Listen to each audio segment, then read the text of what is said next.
अमन और अमृता की शादी को लगभग 3 साल हो चुके हैं, लेकिन उनके घर में किसी भी प्रकार की खुशी ने दस्तक ही नहीं दिया था। ऐसी स्थिति में लोगों का बार बार सवाल करना आम हो चुका था। अमृता को तो बचपन से ही शादी करने का शौक था और वह अपनी माँ से कहा करती थी कि बड़ी होकर एक अच्छी माँ बनेगी। हालांकि उसकी ये ख्वाहिश आज तक पूरी नहीं हो सकी और जिसका उसे बहुत बेसब्री से इंतजार था। शादी के कुछ ही दिन तक दोनों पति पत्नी शहर से दूर रहते थे, जहाँ वे अपने हिसाब से अपनी जिंदगी जी रहे थे और वे बहुत ज़्यादा खुश थे। लेकिन अमन की नौकरी चले जाने की वजह से उसे वापस अपने होम टाउन आना पड़ा और वे अपने परिवार के साथ रहना पड़ा, जहाँ पर उसके माता पिता, छोटा भाई और एक बहन थी। देखते देखते समय आगे बढ़ा और अमन की बहन की शादी हो गई और अपने घर चली गई। वैसे तो अमृता की सास स्वभाव की अच्छी थी और उन्होंने हमेशा अमृता का साथ दिया और कभी किसी ने भी अगर अमृता के लिए कुछ कड़वाहट घोली हो तो उन्होंने अमृता का ही साथ दिया था। एक बार की बात है, जब पड़ोस में रहने वाली श्यामा चाची उनके घर बैठने आई और जब अमृता ने उनके लिए गर्मा गर्म पकोड़े लेकर आई, तब श्यामा चाची की मुंह से निकल पड़ा, अरे बहू, अब हम इन आंगन में किलकारी की आवाज़ सुननी है।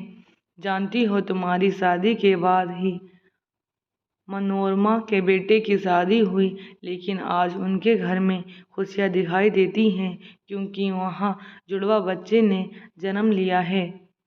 इस बात के बाद अमृता का चेहरे से हंसी गायब हो जाती है और वह अपनी आंसुओं को छुपाते हुए वहाँ से निकल जाती है। हालांकि अमृता की सास ने सारी बात संभाला और उन्होंने अमृता को सब कुछ भी नहीं कहा। अमृता चुपचाप अपना सारा काम निपटाती और खाली समय में वह कई सारी बातों को सोचने लगती, जिसकी वजह से कभी कभी उसकी तबीयत खराब होने की गलती, जिस पर अमन ने अमृता से कहा था कि मैं तुम्हें उदास नहीं देख सकता और मैं तुम्हें छुट्टियों में कहीं बाहर घुमाने ले जाना चाहता हूँ ताकि तुम्हारे दिमाग फ्रेश हो और तुम नए सिरे से शुरुआत कर सको। अमृता को एक ही बात का सहारा था कि चाहे कुछ भी हो जाए उनका पति हमेशा उनका साथ देगा, क्योंकि अमन उसे बहुत अच्छे से समझता था और उसकी हर परेशानियों को दूर करने की कोशिश करता था।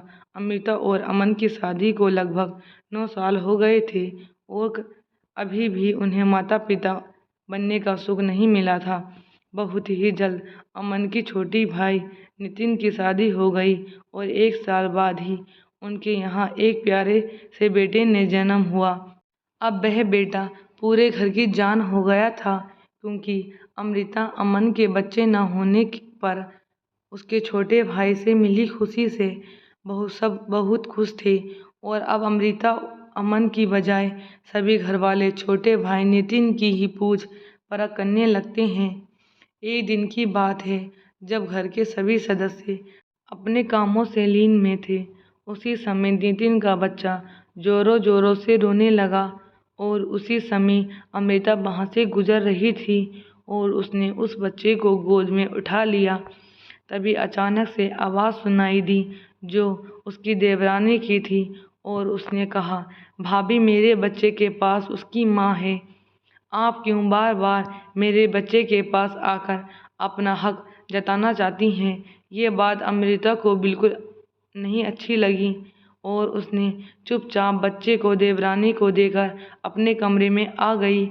ऐसे ही जब भी आप पड़ोस के लोग उसके घर आते हैं तो हमेशा अमृता को ताना मारते हैं कि तुमसे पहले ही तुम्हारी देवरानी का बच्चा हो गया, लेकिन तुम कुछ सोचती ही नहीं हो। अमन इस बात को समझ चुका था कि अमृता इन सारी बातों से बहुत दुखी हो रही थी और जो सास पहले अमृता के साथ दिया करती थी, अब वह बच्चे के मुंह में अमृता को उसके पास नहीं जाने देती थी और अब अमृता को ज़्यादा पसंद नहीं करती थी।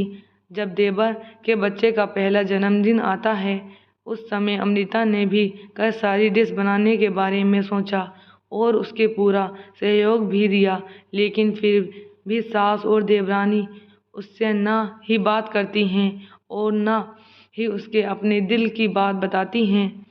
अमृता तो यकीन ही नहीं आ रहा था कि जिन लोगों के भरोसे वो इन घर में है, उन लोगों ने ही उसका भरोसा तोड़ दिया। अब तो अमृता की तबीयत और भी ज़्यादा ख़राब होने लगी, क्योंकि वह हर बात को बहुत सोचने लगती थी और इस वजह से उसका बीपी काफ़ी डाउन हो चुका था। एक दिन अमृता अचानक किचन में काम कर रही थी और उसी समय चक्कर आने की वजह से वह बेहोश हो जाती है। जब डॉक्टर को बुलाया जाता है, तब पता चलता है कि उसकी तबीयत इतनी ख़राब हुई है क्योंकि उसका बीपी ज़्यादा कम हो चुका है और इस वजह से उसे हॉस्पिटल में एडमिट करना पड़ सकता है। अमृता को बार बार एक ही बात खाई जा रही थी कि शादी के 2 साल बाद भी वह माँ नहीं बन सकी और ऐसी भी नहीं था कि उसने डॉक्टरों की सलाह मशवरा नहीं किया हो।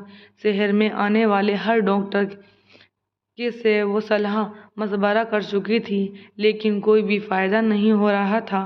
अमन ने उसकी तबीयत देखते हुए अमृता को 1 महीने के लिए मायके भेज दिया ताकि वह अपनी तबीयत को ठीक कर सके।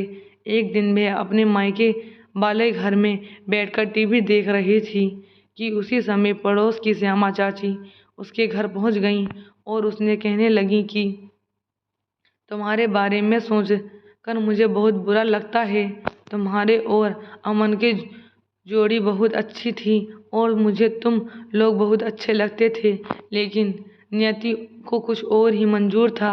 अमृता को आश्चर्य से चाची की ओर देखा, तब उसे पता चला कि घर वाले अमन की दूसरी शादी की बात कर रहे हैं, क्योंकि उन्हें ऐसा लगता है कि अमृता अब उन्हें संतान सुख नहीं दे सकती और अब वे लोग नहीं चाहते कि अमृता अपने उनके घर में वापस आए। अमृता को इस बात पर बहुत गुस्सा आया, क्योंकि आज तक उसने इस घर के लिए काफ़ी कुछ किया था और कभी भी किसी भी घरवाले को दुख या परेशान नहीं किया था। उसने अपने बहू होने का फ़र्ज बहुत अच्छे से निभाया था और कभी कोई कमी नहीं रखी थी। फिर आज उसकी इस कमी के लिए घर वालों ने ऐसा फैसला कैसे ले लिया? क्या अमृता उनकी कोई भी नहीं लगती? उसने मन में लाखों सवाल चल रहे थे। चाची तो अपना काम करके निकल गई थी, लेकिन उसके दिमाग में होने वाली हलचल को रोक नहीं सकी थी। अभी अमृता को लगता है कि उसे अमन से बात करने लेनी चाहिए, तो कभी अमृता को उसके नाम से नफरत होने लगी थी, क्योंकि जिन लोगों को उसने अपना समझा था, आज वही पराये नजर आ रहे थे। जहां अमृता 1 महीने के लिए मायके आई थी, अब उसे यहाँ रहते हुए 2 महीने हो गए थे और अमृता के माता पिता भी अब चिंतित नजर आने लगे थे। अचानक एक दिन अमृता को ये बात पता चलती है कि देवर देवरानी के बेटे को बहुत ही खतरनाक बीमारी से जकड़ लिया है और इस वजह से उसे ब्लड की आवश्यकता है। तब उसे याद आता है कि उसका और देवर देवरानी के बच्चे का ब्लड ग्रुप एक ही है और वह तुरंत हॉस्पिटल पहुंचकर अपना फर्ज अदा करती है और उस बच्चे को अपना खून देती है। ये देखकर देवर देवरानी की आंखों में पानी आ जाता है और दोनों हाथ जोड़कर अमृता के सामने बैठ जाते हैं। अमृता उन्हें उठाते हुए कहती है, भले ही आप लोगों ने मुझे पराया कर दिया हो, लेकिन मैं उस मासूम बच्चे से कैसे अपनी दुश्मनी मोल ले सकती हूँ।